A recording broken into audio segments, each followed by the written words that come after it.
Good afternoon, everyone. First Alert Storm Team Meteorologist Joseph Williams with your Valley News Now. First Alert afternoon forecast, and looking at our Red River Fairgrounds weather cam, you can see those gray skies. That is wildfire smoke, ladies and gentlemen, rolling through the Fargo-Moorhead area, leading to some unhealthy air quality and some of that smell that you may be smelling outside. So, yeah, thanks for joining us. First Alert Storm Team Meteorologist Joseph Williams with your First Alert forecast. And, well, the smoke, that's the main story for today. So let's get right to it. I'm going to move right here so you can better see what I'm talking about. We have a lot of orange and red covering much of North Dakota and practically all of Minnesota. So the orange and red colors indicate unhealthy amounts of wildfire smoke. So let's get right to our graphics to show you what I mean about that.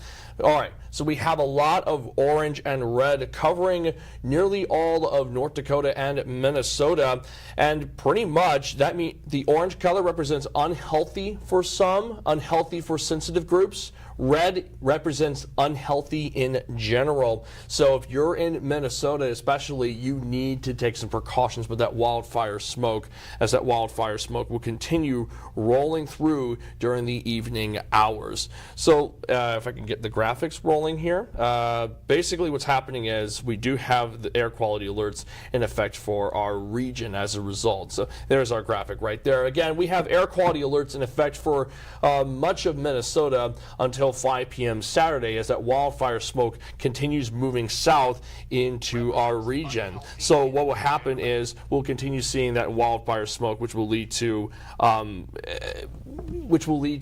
issues if you are sensitive to that. So let's take a look at our air quality alerts. Again, lasting until 5 p.m. Saturday, as we'll basically see that orange and red color sticking around for the next couple of days, indicating unhealthy amounts of wildfire smoke. So if you are sensitive to that, make sure to limit how much outdoor exposure you get. Make sure to take breaks if you have to do anything outside, and take steps to reduce air pollution, such as making sure your car doesn't idle too long, or that you don't do any outdoor burning. The reason we're seeing that wildfire smoke is because of this high pressure system that's right on top of North Dakota, basically. This high pressure system brought northerly flow into our region, which dragged that wildfire smoke from Canada down into our region.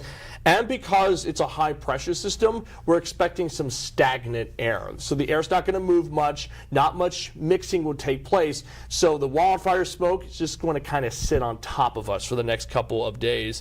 It won't be until the weekend that we see a low pressure system and a frontal boundary from out west interacting with our region, trying to push that wildfire smoke out in the process. You can see what I mean on our near surface smoke forecast right here. Basically, we see that high pressure system just kind of sitting on top of North Dakota and Minnesota over the next 24 to 36 hours. And as a result, we'll see those blues and greens indicating some moderate to unhealthy amounts of smoke sitting on top of North Dakota and Minnesota well into Friday morning. So that's why we have those air quality alerts in effect for the next for the next 72 hours, basically. So again, make sure to take precautions if you are sensitive to that wildfire smoke.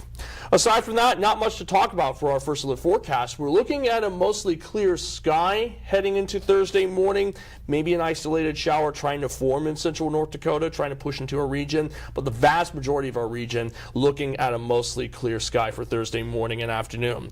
Then as we head into Thursday evening, we are still looking at a mostly clear sky. So the only issue will be that smoky haze, which will lead to milky skies in spots, but no raindrops at all for Thursday afternoon and evening. We're expected to stay dry for Thursday afternoon and evening. But notice that as we head into Friday night, that's when we could see a few rain showers making their way into northeast South Dakota, trying to lift into the southwesternmost parts of our region right about here. And we may see a couple more of those rain chances over the weekend. In fact, rain chances are expected expected to make a return this first weekend of August into the first full work week of August here. In other words, it won't be until the weekend that we see isolated rain chances make a return. Although notice that we're talking about isolated rain chances for this weekend and most of next week. That means while a couple areas will see rain chances, most areas will stay dry. Still keep the VNL weather app on standby as we watch for those isolated rain chances. Aside from that, we're still looking at some smoke for tomorrow morning's commute. Upper 40s to low 50s for our lows, like 48 in Grand Forks versus 55 in Wahpeton. So very cool start to the day. As for tomorrow afternoon, we'll be in the upper 70s in spots, still dealing with some haze, but the sun trying to peek through at times. And then temperatures will generally be in the upper 70s to low 80s over the weekend into next week. So let's recap everything. Basically, again, the wildfire smoke, that's the main story for the next couple of days.